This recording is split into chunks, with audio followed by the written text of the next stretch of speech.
She loved him, or so he thought. But one secret would cost him everything: his strength, his sight, and his soul. Once the strongest man alive, now blind, broken, and mocked. How did it come to this? 30 pieces of silver. The price of betrayal. But Delilah wasn't the first, and wouldn't be the last.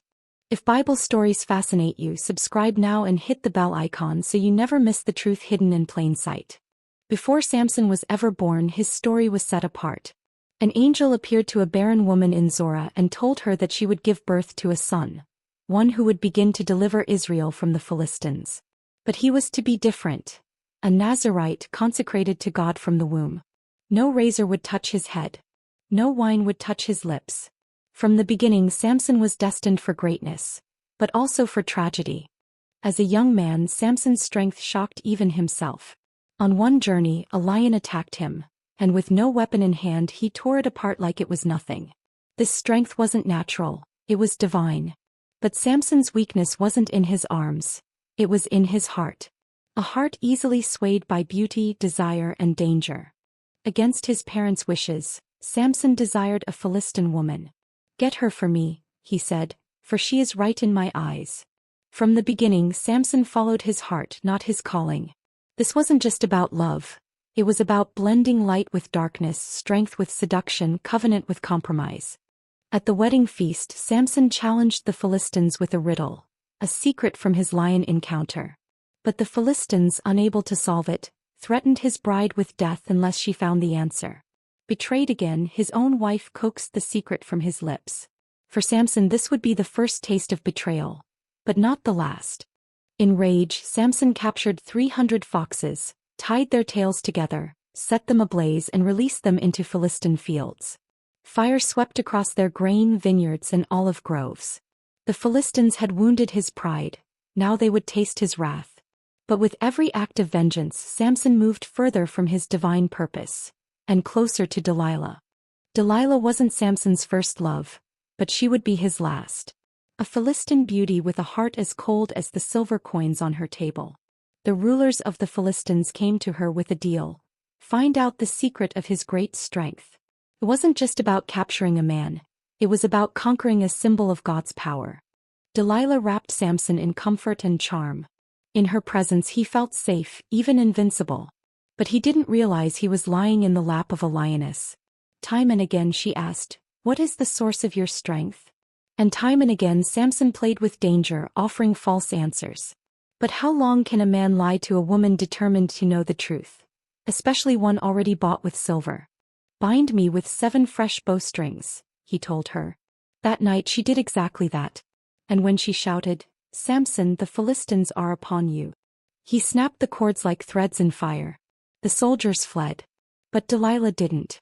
She wept. She pleaded. She guilted him. And Samson stayed. Next he told her to use new ropes, and again he shattered them like dried twigs. Each time Delilah grew more insistent. Her eyes cried out betrayal, but her heart craved reward. And Samson?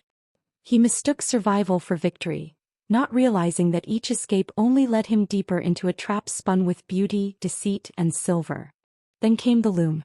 "Weave my hair," he said. His answers were getting closer. His heart was beginning to yield. Delilah knew she was almost there. Like a predator waiting for the final pounce, she smiled as she wove his strength into threads. But this time, when the alarm sounded, Samson awoke and pulled the loom away like it was paper. Still he didn't leave. "But how can you say, 'I love you,' when your heart is not with me?" Delilah wept.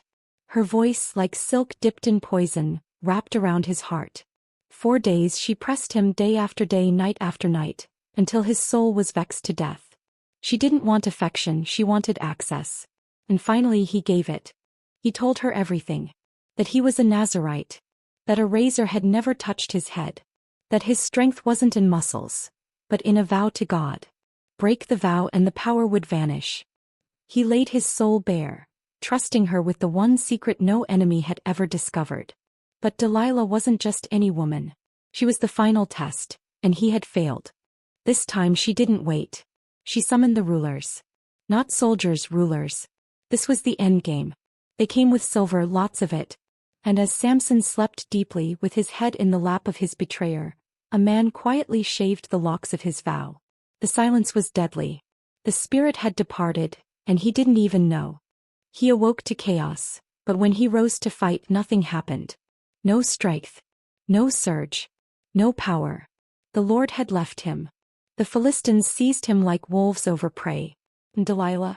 She vanished into the shadows, the silver clutched tightly in her hand. The strongest man in the Bible, brought down by love and lies. They gouged out his eyes.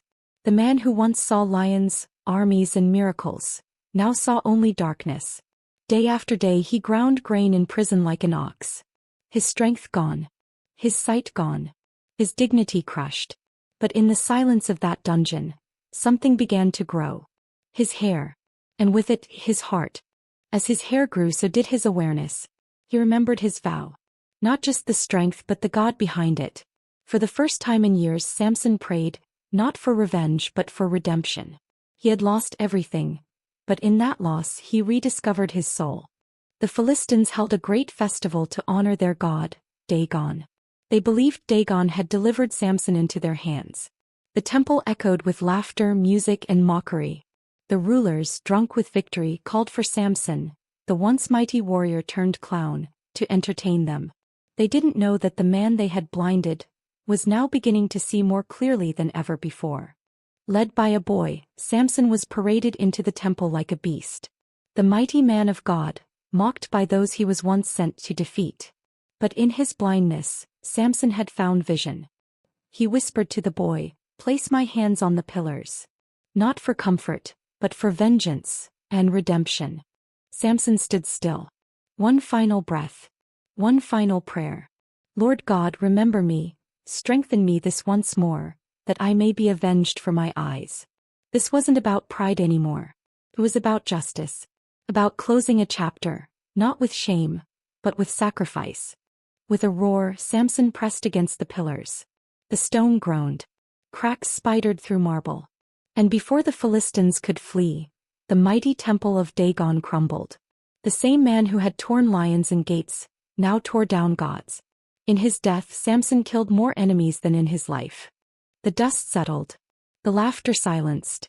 The strongest man in the Bible had fallen, but not in disgrace. His final act wasn't one of failure, but of faith. God had heard his cry. In his weakness, Samson found true strength, the kind not built in muscle but in surrender. His brothers came. Quietly. Reverently. They carried his broken body home and buried him between Zorah and Eshtaol, the land where it all began. He judged Israel for 20 years. But his legacy would echo far longer. Samson's life was a paradox, called by God, driven by impulse, gifted with strength, weakened by passion. His victories were great, but so were his mistakes. And yet God still used him. Not because he was perfect, but because he was chosen. And what of Delilah? Her name echoes through time as a symbol of betrayal. She got her silver, but lost something greater. She betrayed a man of God and gained the hatred of history. Her name, unlike Samson's, is remembered not in honor, but in warning. Delilah chose silver over sincerity. Riches over relationship. She teaches us a hard truth. Sometimes the people closest to us hold the sharpest knives. But betrayal doesn't end a calling. It only refines it. Because when people walk away, God steps in. Samson's story isn't just history, it's a mirror. Of strength and struggle. Of failure and faith. Of how God can still use broken vessels for glorious purpose. And how even in your final moment, you can rise again. Not in body but in legacy. Delilah's betrayal didn't begin with silver. It began long before in a land where Israelite strength meant Philistine suffering. She grew up watching men like Samson destroy her people. Her heart hardened over time, not just by greed but by grief. So when opportunity came, she didn't see betrayal. She saw justice in her own eyes. Samson's strength was forged in isolation. He had no army. No allies. Just a divine calling and raw power. He lived on the edge of civilization and of control. And when you're born different, even your victories feel lonely. Perhaps that's why he craved love so desperately, even from the wrong people. The Nazirite vow was sacred. No razor. No wine. No defilement. It wasn't about rules, it was about separation. holiness, dedication to God's purpose. But Samson danced on the edge of every boundary, until the vow became a costume, and then a curse. Samson had the power to break physical chains, but not emotional ones. Some chains are invisible, forged by desire, pride, and misplaced trust. God gave him every opportunity to flee. But the strongest man in the Bible was trapped, not by iron but by intimacy. Samson's downfall wasn't sudden. It was warned. His parents saw it coming. They begged him to choose differently. But love, when blinded by lust, silences every wise voice. And the more people tried to pull him back, the more he pushed forward into darkness. God's Spirit rested on Samson not because of his perfection, but his purpose. The strength wasn't from his hair, it was from divine presence. But the presence of God doesn't stay where it's ignored. When Samson forgot the source withdrew. Delilah had reasons. But motives don't justify betrayal. She didn't just sell Samson, she sold herself. Every coin was a wound, every bag a chain. In trying to secure a future, she destroyed the only person who ever trusted her. Was it worth it? As Samson stood between the pillars, the strength returned, not with fury but with faith. It wasn't a man pushing stone, it was a man finally surrendering. The blind warrior could now see clearly. His life was not about power, but purpose. Even in prison, God had not abandoned him. The regrowth of his hair was more than biology. It was a symbol of mercy, of another chance, of a God who doesn't throw away broken tools, but restores them. And then the final collapse. The roof caved. The nobles screamed. The idols shattered. God had the last word. Not Dagon. Not Delilah. Not the rulers. The story ends with a crash, but beneath the rubble redemption bloomed. Long after the temple fell, the story of Samson rose. Around campfires and scrolls, his name was whispered, not as a caution alone but as a testimony. Of strength misused. Of love misplaced. Of redemption reclaimed. And in the New Testament he's there. Listed in Hebrews 11, the Hall of Faith. With Abraham, Moses, David. Not for his failures but for his final act of faith. Heaven sees not how we fall, but how we finish. Samson was more than muscles. He was a man called, tested, broken, and restored. His legacy is not found in battles, but in the silent prayer he whispered in the dark. A prayer that moved pillars in history alike.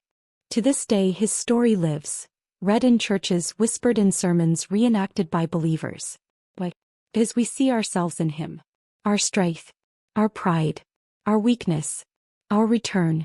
Samson isn't just history, he's humanity. Two paths. One chose betrayal for silver. The other chose sacrifice for salvation. One lived in luxury but was forgotten. The other died in ruins but was remembered. In the end, character weighs more than comfort. Strength without surrender is just muscle. But when laid down before God, it becomes a weapon of purpose. Samson teaches us that power isn't enough. It must be guided, yielded, aligned with heaven. Betrayal may bind us. Regret may grind us down. But God waits, not at the heights of our pride but at the depths of our fall. Samson found him there. And you can too. Your mistakes don't disqualify your mission. God specializes in using the broken. He takes the shattered pieces and builds something stronger than before. Just like he did with Samson. The world may see your fall, but only God sees your future. Samson's final act teaches us that grace isn't about how you start, it's about how you finish. You may fall, but you don't have to stay fallen. Samson's arms once tore lions and pillars, but in the end they reached toward heaven. That's where true power lives, not in fists but in faith. And when the strongest man fell to his knees, that's when he rose higher than ever. Samson often walked alone. His strength separated him. His calling isolated him. But maybe, just maybe, God allowed it so he would learn to lean on him, not his might. In the silence of those nights, the strongest man in the Bible heard the quietest voice, God's. We remember Samson as a giant, but his greatest moment came when he knelt. His life teaches us, true power isn't in what you can lift, but in what you're willing to lay down. His greatest battle wasn't against armies, but his own heart. One of Samson's greatest feats was carrying the gates of Gaza up a hill. But look deeper, it wasn't just strength. It was rebellion, pride, Bigger. Victories are empty when they're done to prove a point rather than fulfill a purpose. He got what she wanted. Silver. Status. Applause. But history never honored her. Her name is remembered not in reverence, but in warning. Delilah teaches us, you can win the world and still lose your soul. They shaved his strength, but they couldn't shave his purpose. His hair grew again quietly, slowly, unnoticed. Just like his spirit. God was rebuilding him not in noise but in silence. And heaven was preparing him for one last stand. The blind warrior returned to the temple, not as a threat but a joke. Yet the boy beside him didn't know. He was guiding a storm. The rulers thought they were hosting a party. But the foundations beneath their feet were trembling, not from music, but destiny. Who else but Samson could strike down 1,000 with a jawbone? Who else could defy armies alone? But behind each victory was a silent whisper. This strength is not yours. It's mine. And every time he forgot that, he lost a piece of himself. They laughed at him. They saw chains, blindness, defeat. What they didn't see was a God who specializes in turning graves into glory. The strongest man wasn't done. He was just beginning, again. Some say Delilah was there, watching. The silver in her hands felt heavier than ever. He had won the war but lost the man. In that final moment she saw not the weak, blind prisoner, but the chosen judge of Israel rising in surrender. Remember me. That's all he asked. Not for vengeance. Not for glory. Just remembrance.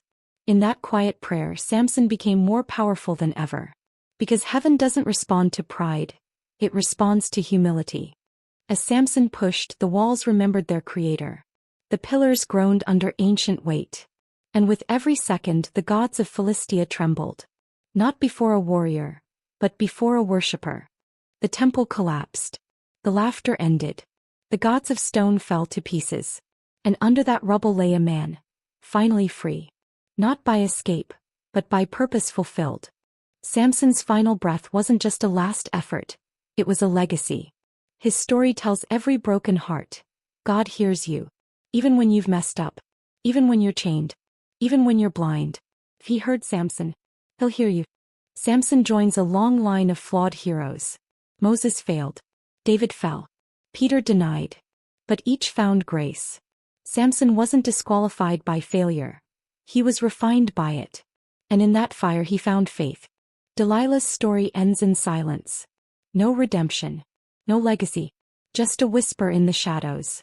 She reminds us, the price of betrayal may be silver today, but it's regret forever. God often breaks us, not to destroy us but to plant something deeper. In Samson's collapse, a seed was sown, one of surrender, strength, and salvation. That's the paradox of the kingdom. To rise you must fall. The boy with lion-slaying hands became the man with tear-soaked chains. In that mirror we see ourselves, full of potential, but also pride. And if Samson could be redeemed, so can we. Samson's story isn't just for ancient scrolls. It's for you. Your strength. Your struggles. Your betrayals. God still calls. Still waits. And still uses broken men and women to shake the foundations of darkness. The temple of Dagon stands no more. Its glory faded. Its gods forgotten. But Samson's story still lives. Because buildings crumble. Gold fades. But faith, that echoes into eternity. And so the children of Israel passed the tale down, not to glorify strength, but to remember the danger of pride and the power of grace. They told of a man who lost everything and still finished well. Let me die with the Philistines, Samson whispered. It wasn't just surrender, it was completion. That moment marked the turning point where failure met faith, and a fallen man fulfilled his divine mission, not through living, but through dying in obedience. Two choices. Two hearts. One driven by love, the other by lust for power. Delilah chose silver, Samson's sacrifice. Their stories cross only briefly, but their legacies couldn't be more different. The moment the razor touched his vow, a silent shift echoed through the heavens. The lock of hair wasn't just strands, it was a covenant. Broken on earth. Echoed in eternity. But even broken vows can be restored by a merciful God. Dagon stood tall until the man of God bowed low. The false gods of Philistia crumbled not because of war but because of worship. Even in death, the name of Yahweh thundered louder than any idol. She gained everything and lost peace. Wealth cannot silence regret. Delilah's coins could never buy back trust. And though history remembers her name, it whispers it in sorrow. In that final moment, Samson felt something greater than strength. He felt peace, purpose, presence. It wasn't about revenge anymore. It was about redemption. And in surrender, he found victory. Word spread quickly. Samson was gone, but not forgotten. The one who judged Israel for 20 years died a martyr, not for applause, but for awakening. He left no children but many followers. No temple but a legacy. And in the book of Hebrews his name is written, not as a failure but as a man of faith. Not because of his muscles, but because of his final prayer. The Bible doesn't hide flaws, it redeems them. Philistia had won the man, but lost their pride. Their gods lay in ruin. Their rulers beneath rubble. And though Samson died blind, the enemy never saw it coming. He fought one last war and won it with worship. Even today Samson's story reaches hearts. In sermons, in testimonies, in prayers. Because deep down we are all Samson. Flawed, failing, but never forgotten. The story of Samson and Delilah weighs betrayal against covenant. One broke for money. The other broke to fulfill destiny. In that balance we learn. The cost of compromise is always higher than we think. Parents would tell their children, he was strong, but his strength came from God. They taught that might without obedience is hollow. That God gives gifts, but we must guard them. And if lost, return to him. Silver fades. Names endure. Delilah's reward melted into obscurity. Samson's name was carved in scripture. You can chase riches, or righteousness, but only one echoes into eternity. The book of Judges ends not with peace, but with echoes of men like Samson who stumbled but stood again. His story doesn't excuse weakness, it exalts grace. And in his final act God showed us, it's not how you start, it's how you finish. Samson's crown was never one of gold, but of obedience. Cracked, fell, but it was never discarded. Because God doesn't look at the fall, he looks at the return. And in that return Samson found glory. The land of Israel awoke to a new day, one without Samson, but not without his legacy. Though his body lay crushed beneath the ruins of the Philistine temple, his story rose above the rubble. He had fallen. He had failed. But in his final breath he cried out to God and God answered. The strongest man in the Bible did not die in shame. He died in redemption. His strength wasn't his muscles. It was in his moment of surrender. That's the power of grace. It turns graves into testimonies. And from the dust of judgment, Israel found renewal.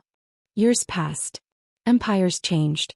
But Samson's story never faded. His tomb, nestled between Zorah and Eshtaol, stood as a silent testimony, not to a perfect man, but to a God who works through imperfection. Israel would tell and retell his tale, not just to glorify his strength, but to remember the cost of compromise, and the beauty of return. Even in his death, God honored him. And that's the paradox of divine purpose. You can fail in man's eyes and still finish victorious in God's. His story wasn't erased, it was engraved. When the writer of Hebrews listed the heroes of faith, among the names of Abraham, Moses, and David, was Samson. Despite his failings, despite his pride, despite Delilah. Why? Because faith is not about being flawless. It's about turning back when you fall. Hebrews 11 wasn't a list of perfect saints. It was a tribute to broken vessels who still believed. Samson's inclusion reminds us that faith doesn't erase your past, it rewrites your future. Heaven doesn't count your sins when you surrender them. It counts your obedience in the end. Somewhere today someone feels like Samson, blind, bound, betrayed. Maybe it was your own choices that led you here. Maybe someone else sold you out. But hear this, you are not too far gone. If Samson with all his failures could cry out and be heard, so can you. God isn't waiting for you to lift gates or slay giants. He's waiting for you to lift your voice. That's where the power is. Not in your strength but in your surrender. Don't let shame keep you chained. If Samson could pray one more time, so can you. Samson's story is a reminder that God uses cracked vessels. Your weaknesses don't disqualify you, they prepare you. God never needed Samson's muscles. He wanted his heart. That's why your failure isn't final. When your life breaks, God doesn't throw you away, He fills the cracks with His glory. Like gold and clay, He makes you more beautiful after the breaking. Samson was never stronger than in his surrender. Let your scars be stories. Let your past become your platform. Because when God writes your ending, it's always better than your beginning. Samson's flame didn't burn forever, but it burned bright. As he misused it. Yes, it almost consumed him. But in the end he placed that flame back into the hands of God. And that's all God ever asks, not for perfection but for return. You were given a light, a calling, a gift. Like Samson you can run, but it will still burn. And the moment you decide to use it for Him, even in your final hour, it will shine brighter than ever before. Because redemption isn't measured in years. It's measured in surrender. Delilah was a symbol of seduction, compromise, and betrayal. But you don't have to repeat her path. Every day, choices come wrapped in beauty and false promise. The devil doesn't just attack with swords. He whispers with silk. Resist. Walk away. You're not just protecting your future. You're preserving your calling. The same God who gave Samson strength gives you wisdom. Say no to silver. Say yes to surrender. Because what you gain in righteousness far outweighs anything the world offers in temptation. Long after swords rust and temples crumble, stories remain. The tale of Samson is more than history, it's legacy. Every child who hears it learns that strength is nothing without obedience. That choices matter. That God's mercy runs deeper than our mistakes. It's not a story of tragedy, but of triumph through surrender. And every time it's told, Samson's life reaches one more heart, one more soul, reminding us that God never forgets His promises, even when we forget ours. Samson's death was not defeat, it was offering. His final breath wasn't a scream of pain, but a cry of purpose. He tore down the enemy's temple not for revenge, but to honor the God he once ignored. And in that act heaven received him. Not as a fallen judge, but as a redeemed warrior. That's the beauty of God's justice, it's never without mercy. And when we bring our last breath back to Him, it becomes a fragrance, not of regret, but of worship. Some read Samson's story and see failure. Others see warning. But the wise see hope. Hope that even if you've gone too far, been too blind, broken too much, God still has a page left to write. The cross behind you reminds you, there's no fall so deep that grace can't reach it. Samson wasn't remembered for his weakness, but for what he did when he gave it back to God. You still have time. You still have purpose.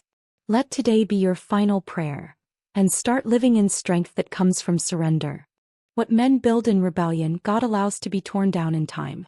The temple that stood as a monument to false gods was reduced to dust by one act of divine obedience. Delilah's gold is gone. Dagon's throne lies buried. But Samson's name remains. That's how God works. He buries pride and exalts surrender. He lets the world crumble so the kingdom can rise. Whatever false temples stand in your life, they won't last. But your obedience will echo forever. We don't get to see what happened next. No angelic welcome. No heavenly crown. But I believe Samson entered eternity, not as the blind prisoner but as the faithful judge. The weight he carried was lifted. The chains were gone. And the smile of his Creator was waiting. For in the eyes of heaven he didn't die a slave, he returned a son. And if God can redeem Samson, He can redeem you. Samson's story isn't just about one man. It's about God's plan through history, that even when His people fall, He raises up deliverers. From judges to kings. From prophets to Christ. Every flawed vessel was part of the journey. And today, so are you. Your story matters. Your role matters. God is still writing His plan, and your obedience may be the next chapter heaven wants to read. They weren't perfect. Not one of them. Noah doubted. Moses stuttered. David fell. Samson was deceived. And yet God used each of them. Not because of their strength, but because of their surrender. Your weakness doesn't disqualify you. It's your honesty that heaven honors. And when the faithful walk into eternity, it won't be their crowns that shine. It will be the scars they gave back to God. Samson's story ends, not in failure but in fulfillment. He was chosen. He stumbled. He returned. And in that we see ourselves. Your past may be messy. Your choices flawed. But your ending can still be glorious. God is not done with you. There's still strength in your surrender. Still power in your purpose. And as long as you breathe, your greatest chapter may still lie ahead. Because in God's story, the end is always just the beginning.